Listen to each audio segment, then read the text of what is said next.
Well, hello, Vladimir.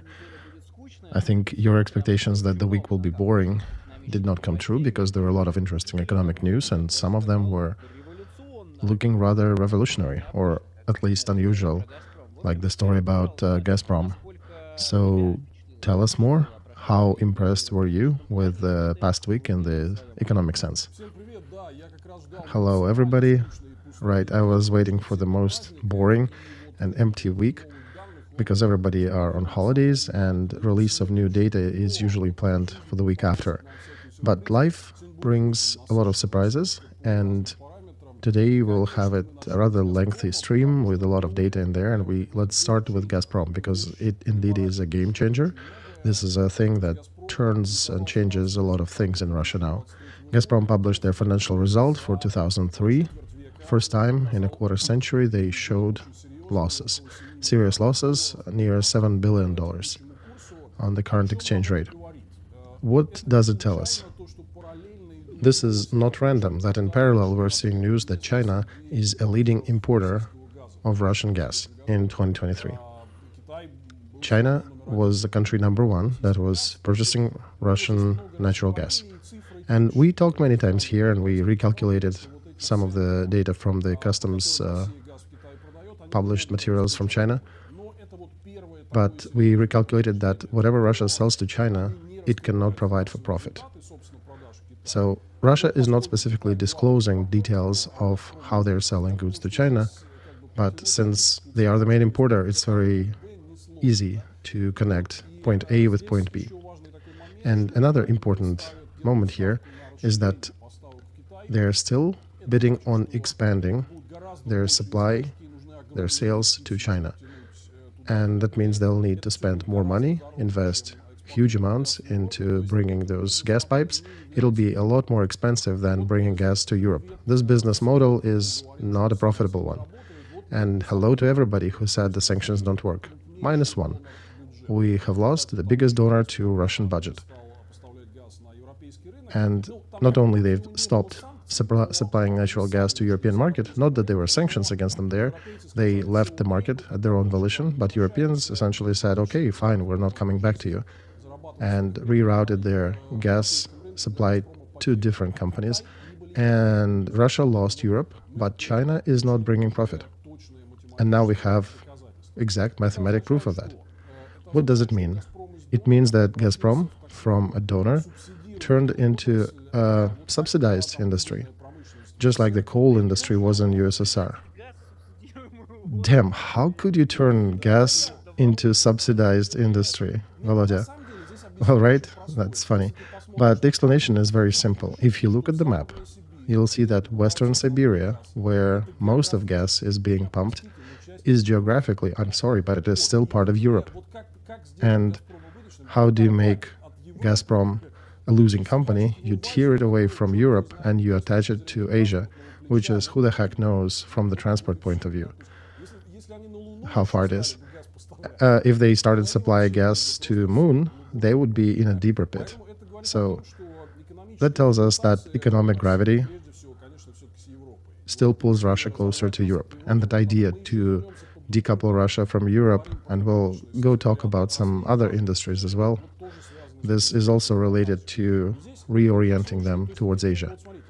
And here we can tell that from here on it will get even worse. This is just the beginning, because GazProm is still selling a little bit of gas to Europe, to Hungary and the like, but these numbers would be dwindling and sales to China will be growing. So their losses will be increasing. And I don't think that GazProm will be subsidized from the budget, but most likely they will forgive them the remaining taxes to cover these losses. And GazProm will stop giving anything into budget.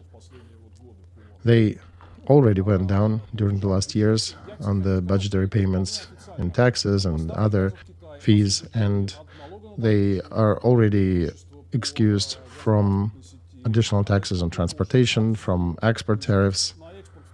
So Russia and GazProm is paying zero taxes to Russia for the export to China. Basically, GazProm has been killed as a donor to Putin's budget. This is a very strong proof of our ideas, and I was expecting that to come later. Remember we talked, I was expecting them to go negative in 25, but the life caught up with them much faster. Another point is gas prices.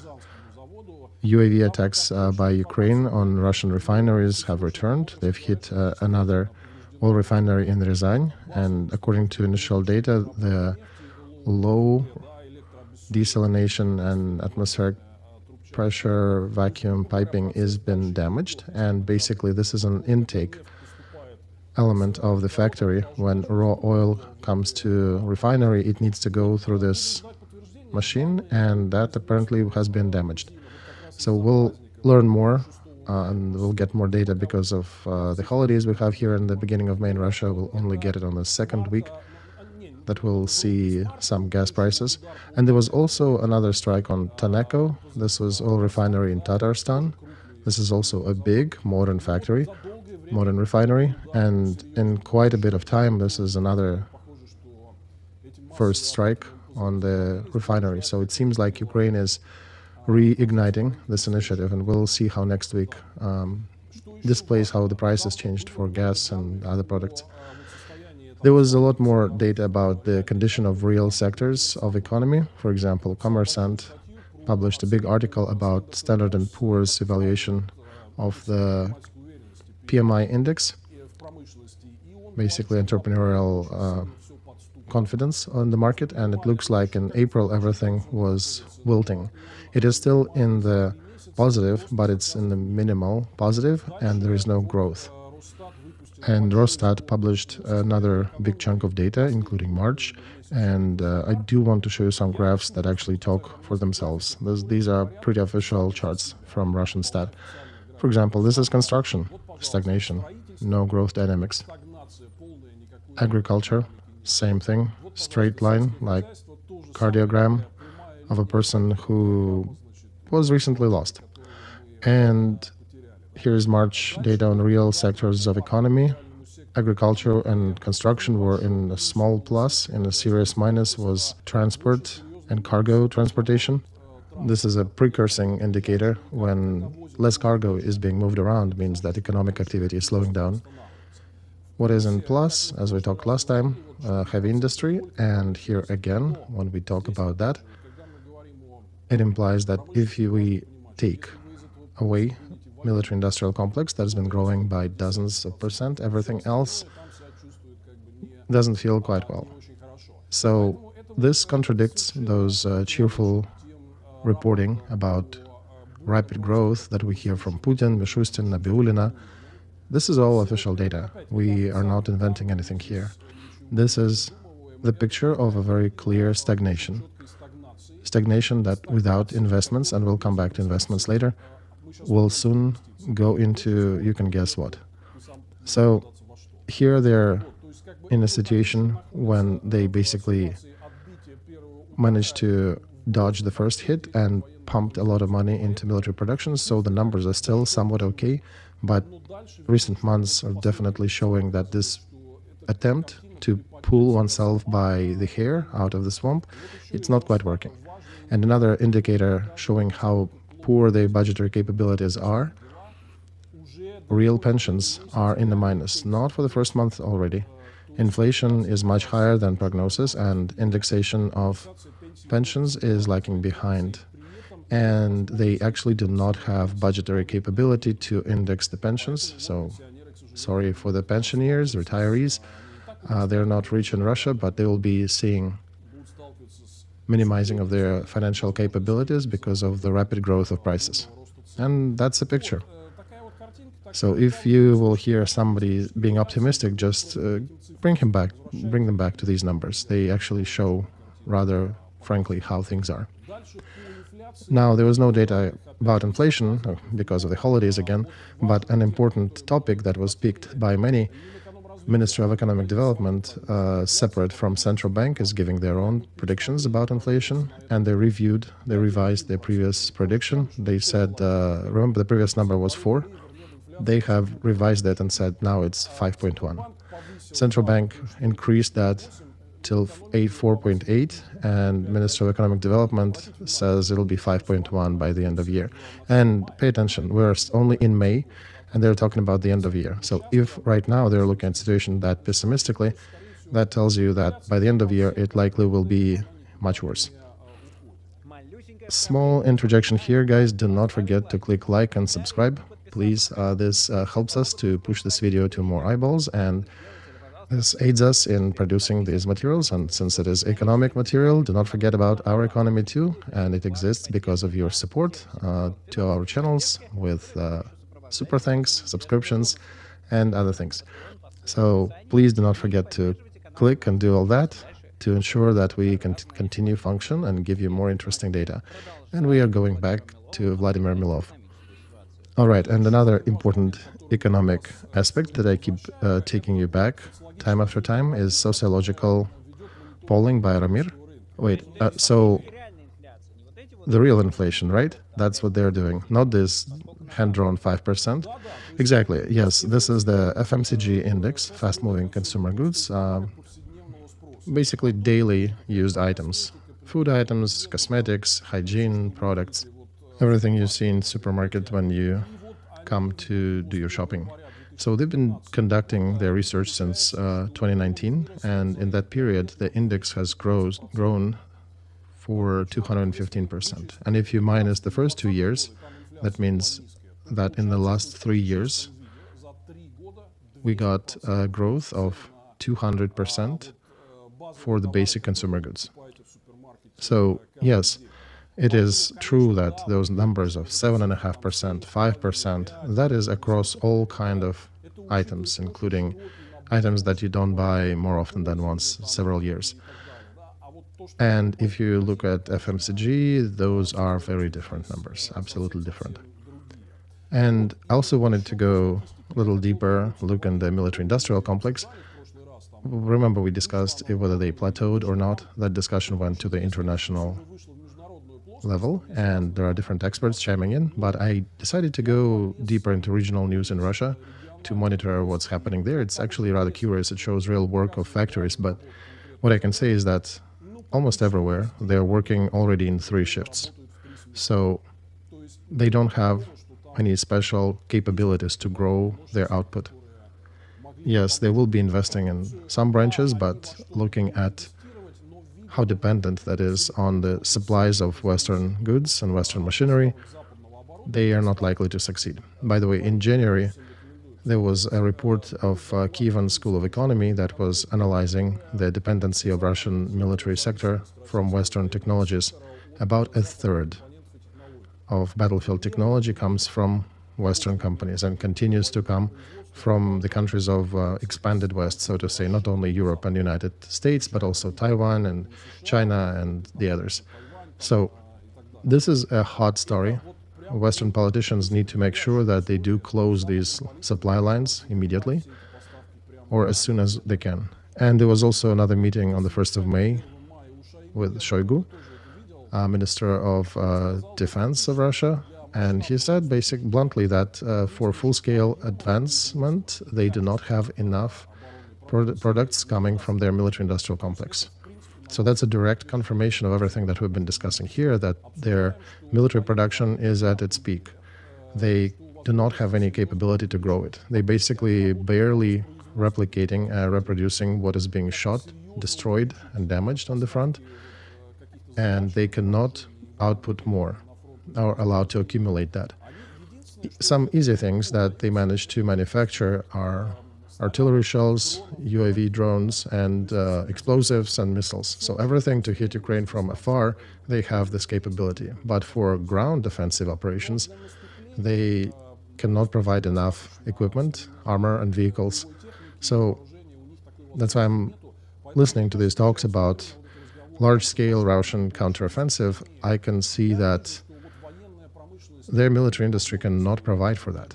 And they likely will end up doing some other local motion on the front on a smaller scale, and perhaps will intensify shelling Ukraine by different means. And sorry for encroaching on your discussions with Lviv, but it does stem from what we're analyzing here. No, it's good. Me and Ruslan are often discussing possibilities of a Russian offensive, new phase, and we're also seeing that despite all the statements, there is nothing physical, material to confirm that. And one of the things that I don't quite agree with is that one of the experts recently was saying that Russian defense industry will plateau by 2026, and it does seem strange to me because empirically, you and I, and we've been discussing it not for the first week already, that they're already plateaued. They have not dropped down yet, but it appears that we should not be expecting any significant increase in their production capability. And I don't know if you saw that or not, but Shoigu was talking last week and demanding to increase the production in order to support their offensive operations in Ukraine. So he actually was basically saying that they don't have enough and they need more. Right, that's exactly that statement that I was referring to. And I think the difference here comes from two kinds of responses. One of them is optimistic, like ours, because we did dive rather deep and we see that by numbers, they were not capable to increase anything until 2026. But there are also conservative estimates, people more cautious, saying, what if they still manage to? And for analysis, it's normal to have two different scenarios, an optimistic one and a bad one. But what else needs to be considered here is that, first of all, Russian military complex is absolutely non-transparent. A lot of data is closed, and we are using second-tier indicators to analyze it. And I also think we need to stop talking about Russian military industry at large, because it is definitely divided into two very different stories. First is producing everything that is simple, UAVs, explosives, artillery shells, and perhaps missiles. And then the second is production of much more difficult items that require heavier, more more precise equipment, and probably important equipment. Well, hang on. I would not call missiles to be simple. I agree about shells and UAVs, but missiles not so much. Okay, I probably would agree with this because artillery and missiles, they're somewhere in between the poles because they still manage to have enough production of shells, but missiles, they still make them, but not as much as they would want to. I'm just comparing it with, for example, APC, armored personnel carrier, or tank, or some self-propelled howitzer system. They cannot produce them at large.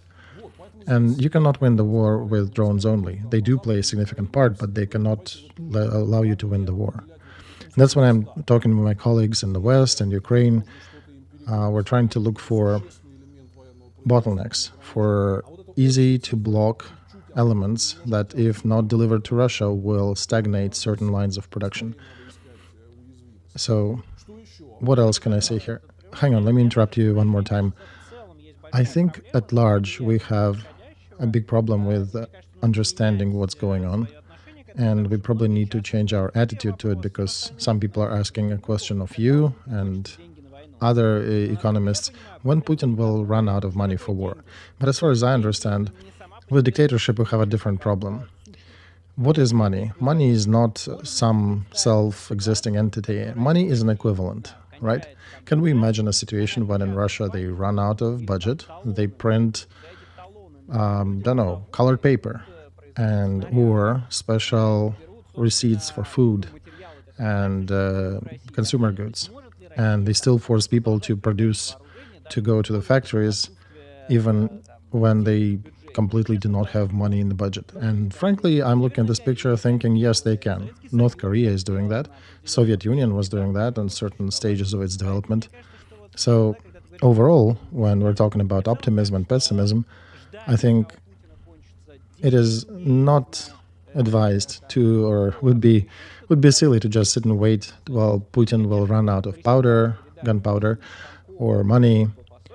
What would be more productive is to break the supply lines of that high-precision robotic machinery and microchips to Russia, because without them, they'll not be able to build any high-precision missiles like Zircon, Dagger, Kinzhal, or Axis. So we need to exacerbate pressure from the side of the West on these specific deliverables. and elements that they use for their production. But it's ill-advised to just sit and wait till the dictator runs out of money. It's not going to happen. Like if he runs out of money and he just packs his bags and says, okay, now I'm done, he'll still be riding his tanks and, I don't know, killing people. Well, okay, I would argue here, Michael, with one aspect. When you run out of cash, run out of money that you have, and you're facing the dilemma whether you need to turn the printing press on or go to a system of material equivalent like special receipt, a special document for consumer goods to exchange for. It's a difficult dilemma. It's much more serious inflation, dozens of percent if they turn the printing press on. This will immediately seize all the internal production, because other idea in Russia that they've been peddling about is replacing foreign goods with their own produced goods. So that would kill it. Right, but they could, Vladimir, just switch to government planned, right? So what we initially expected that they might, when the economy might collapse, and they would have increased the refi rate to 20%, and that would have collapsed everything. Right. In this case, they would be facing this decision: do they do government control? Do they not do government control? High inflation is killing any business projects, new production, or any production increase. What they're betting on now, that their economy is still somewhat quasi-market, and that people somehow will figure a way out, that they will realign their supply routes to China, to Middle East, Central Asia. But when you are creating a government-controlled, planned economy, you also need to create a supply line controlled by government. Oh yeah, that would be major hemorrhoids for even Putin's government. But it just, what I'm trying to highlight is that they still would have options even if they run out of money. True, I would just want to bring here historic perspective. Of course, Putin will not cancel his war if he runs out of money in his stabilization fund. But what it would lead to is the fall of existing systems and attempt to recreate Soviet Union administrative methods. They will probably wiggle around for a bit until they collapse. And I'm actually releasing a few videos on my channel, kind of drawing parallels with some historic events, comparing with the February Revolution of 1917, when there were revolts in Petrograd because of lack of bread in stores. Physically, bread was there, but the system of supply was so dismantled that it was continuously creating a lot of stress, and they were failing to bring it on time to the sales points, and that was the dynamics. So it's not like the running out of money for Putin's budget will stop the war, and he will stop it, but the transfer to directive economy, transfer to government planning, government supply chain will create so much stress on these sons of Patrushev, Mishustins, and the other top-level officials that Putin has in his government and their relatives. They will never be able to cope with it. Government planning economy is only working on words. Well, yeah, right, Vlad, it also doesn't work, coming to reality. Right, so coming back to our tracks that we're talking about, they indeed adopted another bill for the whole year, actually 12 months from the day of adoption, that they're forcing everybody in the country to return back the hard currency profits. And it is very important to note that it is due to them not having any other mechanisms of keeping ruble in check. The important element here is that weakening of ruble and growing inflation is chopping at the root all of these import replacement industries they're trying to grow in Russia. Since they don't have proper access to exporting their goods to other countries, China is very protective of their markets, so Europe and the rest are not letting them in. That means that all the profit they were planning to obtain from their own production will bring them less profit next year due to inflation. So the companies would not be planning as much to build and to develop internally because it just is not profitable. That's why Nabiulina on the 26th of April was talking, and we'll bring up her quote on the screen, that fork for exporters for different reasons, because of complications and calculations, other obstacles, it takes them too long to bring back the money to Russian economy. And frankly, they would be expecting a certain income, but only 2 to 3 months later is when in reality, the real income will hit back the bank accounts. And that creates additional strain, additional currency strain in Russia. That's why they extended that order to enforce an obligatory return of hard currency back to the country, but at the same time, they also expanded the window for up to 3 months to do that. Let's listen in. Yeah, indeed, our flows of currencies are definitely mismatching the time windows when the companies report their profits. We know that export and import, they're being registered de facto as the goods cross the customs border. And in according with that, the payment for export is usually being made after the goods reach the end consumer overseas.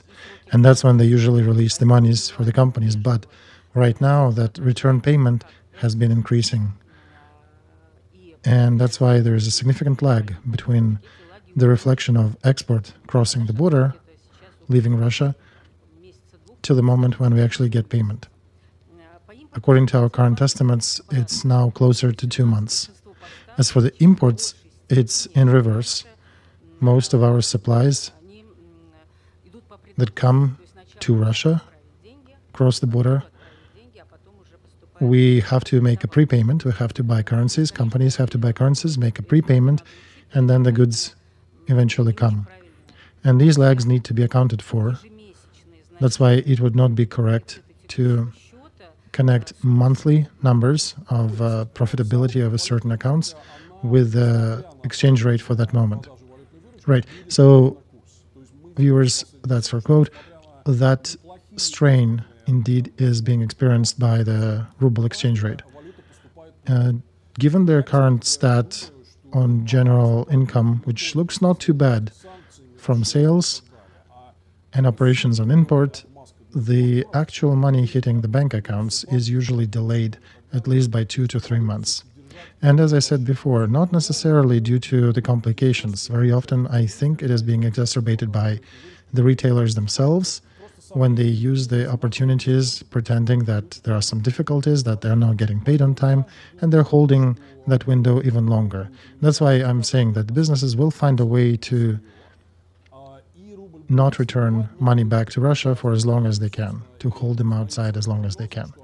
And ruble, as a result of it, will be weakening, and that's what they're acknowledging in their predictions. They already are seeing 100 rubles per dollar, and officially they stopped promising any fortification of ruble. They're foreseeing only further weakening of it. And speaking of ruble, it finished this week lower than 92. It reached 93 a few times, and 100 rubles per euro. Remember, I sent you a quote, Michael, that ruble is weakening due to the combination of unfortunate factors. And these are interesting new formulations that they keep bringing in. And we're explaining here that weakening of ruble is an objective process, and you can go back by several months. All these internal analysts in Russia were saying that ruble will be fortifying in spring, it'll be 80 rubles per dollar. No, we're not waiting that anymore. We've been telling you that for quite a while now, and I think the trend is definitely on the decline now. Right, let's talk about oil now. Oil indeed goes down. People are paying attention to it. Right, so it is rolling down. Brent is lower than 83. Oh, fantastic, by the way. So apparently attacks on oil refineries are not connected to the price of crude oil. Indeed, right? Very high math here. But once again, we have been holding this discussion for a number of months, and we keep hearing different commentary that soon Israel will fight with Iran, or Ukraine hitting oil refineries in Russia. There'll be issues with pricing on crude oil. I don't see a direct link. Crude oil is crude oil, refinery is refinery. And apparently, yeah, all these arguments did not work. Oil indeed goes down and finishes this week with a significant lowering. And I think that's a proper trend for oil. It'll be somewhere in a corridor between 70 to 80. All the attempts to pull it up to 90 or 100 dollars a barrel, they're failing because this is all just attempts to manipulate the market. Another important element here is that American Federal Reserve System had refused from the previous politics of that was announced that they will be lowering the rate this year, that it might ignite the economy. Apparently, the situation with inflation in the United States is rather straining, and their bank, the Federal Reserve, is talking about keeping the rate or even increasing it. That's why that affects the prognosis for the market. The markets go down, and if the markets go down, the supplies and the resources go down as well. The war between Israel and Iran is also not happening, so that was just hot air, and that's why. Right, and Chinese also with their real estate are not really showing a way how they will exit this difficult situation. So nobody's expecting significant growth in China that might need that oil. Right, so you remember all these previous weeks, that hysteria that oil will be at $100 a barrel, Putin will get a ton of money. As I was saying, give it some time, let's see what happens. And as we see now, it's not going there. That's why the price is rolling back. Interfax is writing that discounts for Urals brand are still pretty high. And one way or another, that sanctions pressure is still working on it. Even though last month in April, when Brent was $90, Urals got to $70 a barrel. That was bad news for us, good news for Putin. That's roughly the price that they base their budget on. Their budget is based at $71 per barrel of Urals Brent, and as we see, the prices are falling below that now. Another thing important about the profit of foreign banks in Russia. Before we go there, Vlad, as I understand, the United States have slapped sanctions on the vessels that were participating, so-called gray fleet of tankers. Does it affect Russian sales? Is it just public posturing, or do you think it will have certain consequences for Russian oil trade? If you look at the systemic situation, one can tell that the United States every couple of weeks are printing a rather big list from physical and legal persons who participate in letting Russia avoid and circumnavigate the sanctions, but they're slapping sanctions on those people and companies, and they're trying to fortify these leaks. So one way or another, they did stop the Northern Pole project. Liquefied gas 2 is cancelled, or at least paused in Russia. As for other options, it's about Europe and America. Will they be closing the channels in the Baltics and the Northern Sea? The problem is that it is not warranted. And those ships that carry these natural resources, they're usually rather old with poorly trained crews, and they definitely present a risk. I was just reading today that one of these tankers got the engine broken, and indeed, this is a dangerous method of transporting these goods. It is a serious threat to ecology in the region, and European Union can actually close the Dutch Straits, I think Danish Straits, those territorial waters of Denmark, and the Baltic countries. So we'll see if they have enough balls, excuse my language, to go for it. Because it's all the falling apart old tankers, not really clearly insured under some third-party flag. But I understand that Europe is currently somewhat afraid of a hybrid reaction from Putin, from the GPS blocker that was tested in Baltics a few times, to maybe Putin chopping off internet under the Baltic Sea. So they're weighing it and thinking, how mad will Putin get if they close this door? But as you can see, Americans continue increasing the pressure, and Europe also is making steps. So one way or another, it will preclude Putin from getting significant additional income. He's somewhat in a rebalancing mode, trying to figure out where can he find additional income to maintain the profits that he needs to continue this war. But it seems that these opportunities are dwindling for him now. There was also a lot of noise. Financial Times published an article that 800 million euros or something like that were paid into Russian budget by those foreign banks that have not removed themselves from Russia. Raiffeisen, Unicredit, and the like. And there is increased pressure on Raiffeisen right now. They've announced that they will be leaving Russia again this year. I don't quite believe them, Vlad. They promised that several times already. And at the end, they ended up gathering about 10 more thousand users in Russia. Right, we cannot trust them, but there definitely is a pressure of European Central Bank on them. And this is a serious regulator with serious rights and capabilities, and they can affect the standing of Raiffeisen Bank. So I think that Raiffeisen will have to move, although Russia provides quite a bit of income for them. However, I do want to say here that I disagree with a lot of commentators on this topic, because paradoxical as it sounds, it is still better than the alternative. Because what happens if Raiffeisen leaves? Sberbank, Russian Foreign Trade Bank, other banks will take its niche. And what it means in real world is that now Raiffeisen is paying taxes in Russia, but it is withdrawing, it is removing from Russia additional profits that they make. And if it'll be Russian domestic bank in this niche, they will not only pay taxes, but they will also keep their profits in Russia. Well, Vlad, then perhaps no company should have left Russia, do you think? Generally, I would agree that it is an interesting factor. On paper, yeah, that's true. But it does create additional moral pressure on the country. If all your favorite brands move, that creates additional pressure. Right, and I think it should have been wrapped differently. It should have been presented to consumers differently that, hey, we're not leaving Russia because we're pumping out their profits. We're not letting them keep it inside. We're not letting them spend on their own companies inside. And I think many people would have understood that message. But the fact that most companies have left and some of them are still there, but they're making their own decisions to leave, that means that capital cannot leave Russia.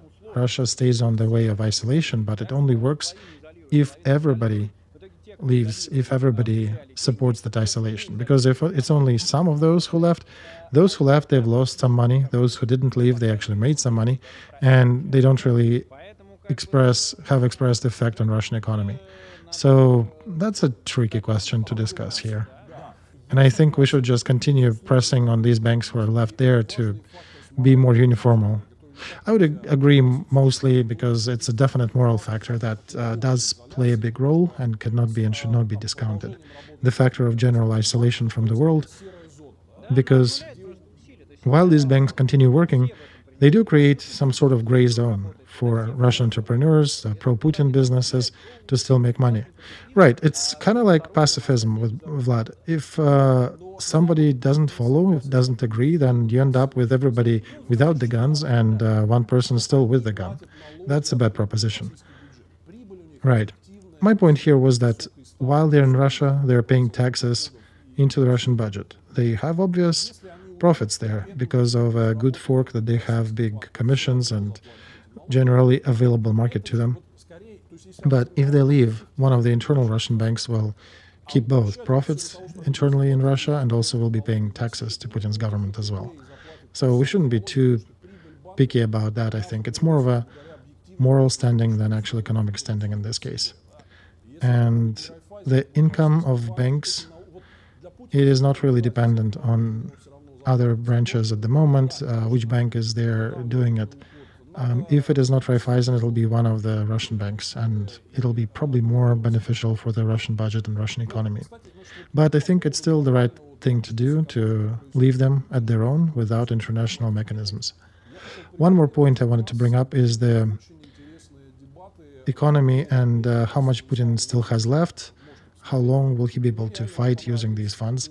We had a very interesting debate with Vladislav Inozemtsev on one of the channels online. It was very subject matter heavy discussion without personal attacks. I really liked this conversation, and generally we came to an agreement that we have scenario A and scenario B in this case.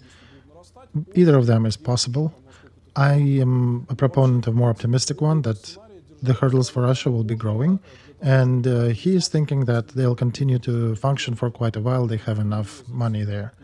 But in general, we both understood that if we do not continue exerting pressure to chop off different venues for income for Putin, he will continue holding even longer. So whatever we're doing, it does affect the situation. And in order for a scenario that I support to work, we need to continue acting. We need to continue exerting pressure on all those who help Putin. And I think we are generally on that vector. Right, Vlad, I have not watched this stream yet, but I do want to. Nino Resibashvili told me it's a fantastic one, so I do trust her opinion. And I'll definitely make a point to watch it. Right, because these debates are filled with real arguments. We were waist deep in their numbers. And at the end, I want to show 3 charts. First, Slava Inozemtsev is saying that as a serious argument, that, okay, I agree that in the Fund of National Security there is very little money left, but companies still present quite a bit of profit this year, which government can take away and use however they want. But I want to say, look, GazProm already is not in the fold, and I grouped these different venues of income to make for an easy read.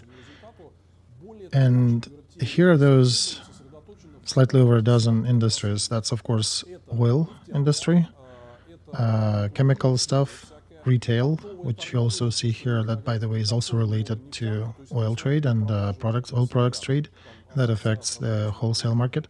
And a little bit of military-related, some of the gas pipes and transporting.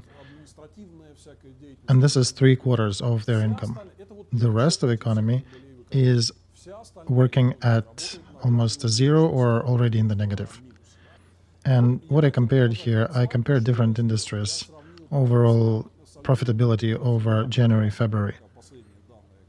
And here what we see that the profitability is very low. Agriculture, production of some basic consumer goods. And especially a big problem is automobile transport, cargo transport by road, and it's less than 4% profitability, while over 70% of their supply chain is dependent on that channel. Plus, you know, the big problem with deficit of drivers due to that military operation, war with Ukraine, otherwise known.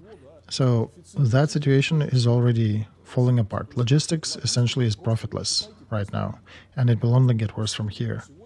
This is a very serious factor that is possibly predicting very significant limitations on repairs and mobility of the economy in Russia, because their logistics is not really breathing anymore. Then retail trade is only at 1.8%, basically zero if you factor inflation. It tells you that retail trade became the pinnacle of all these difficulties, of all these issues in the economy. And they're the ones interfacing with the customer, but yet they cannot increase prices because of the political reasons and also of the demand reasons. Because if the prices grow all the way up to space, the consumers will stop buying completely. And that's what you can see from these numbers, that very low profitability of retail trade already indicates that very soon the economic situation will likely start collapsing. That inflation that is looming on the horizon, that is being held by the last skin of their teeth, they cannot continue working at 2% profitability. That's why I foretell that real retail trade prices will be increasing dramatically. And that's that's the wall that their economy is smashing against. My conclusion here, with that low profitability, key businesses in trade and logistics, they will not be able to operate long term. I'm not even saying that this chart definitely shows that there are no 16% profitability as the central bank rate to just pay for that, to be able to pay back the credit. That implies that the current credit rate doesn't allow for economy to develop, and business cannot afford to take credit at the moment to develop. And this is not even the most important to help with development. For them, it's also about just staying afloat. And it's impossible to take credit anywhere at such a high percent rate with such low income. And profitable industries are very niche, from some of the natural resources to administrative regulated and military side of things. So their economy will be shrinking. Now, then again, if they do have some profits, and if you take these profits away from companies, there'll be less investment into real production, and two steps away, there'll be a drop of all the production. That's what Gaidar was describing in his book, Death of an Empire, when extra income was, and all income was taken away from federal companies, and they failed to invest in the infrastructure. So very soon, there was a moment at the end of the 80s when everything started to crumble. Right, so you cannot not do that? Indeed, because, Michael, in the oil industry, you need to continue drilling. If you stop drilling, very soon you'll run out of your supply lines that you can pump. And all these profits that they have, they're in a very select few industries. And if you cut it away from there, if you use it for something, if you force those industries to pay these monies to the government, they will start collapsing as well. And when we're talking about investments growth, they only grow in a few industries related to administrative, bureaucratic machine and to the military production. So one cannot consider these investments as the economic driver. They're non-productive. They do not lead to the chain of creating added value. They do not bring additional multiplier into the economy. You just produce a shell and drop it into Ukraine, and it's sunk. That's why there is no economic multiplier. That's why when they talk about investments in Russia, that's only a facade. The real profitability from these investments doesn't exist for the economy at large. And that's why I'm staying on my own, saying that situation for Putin is getting worse, and he should not be able to survive too much longer on this.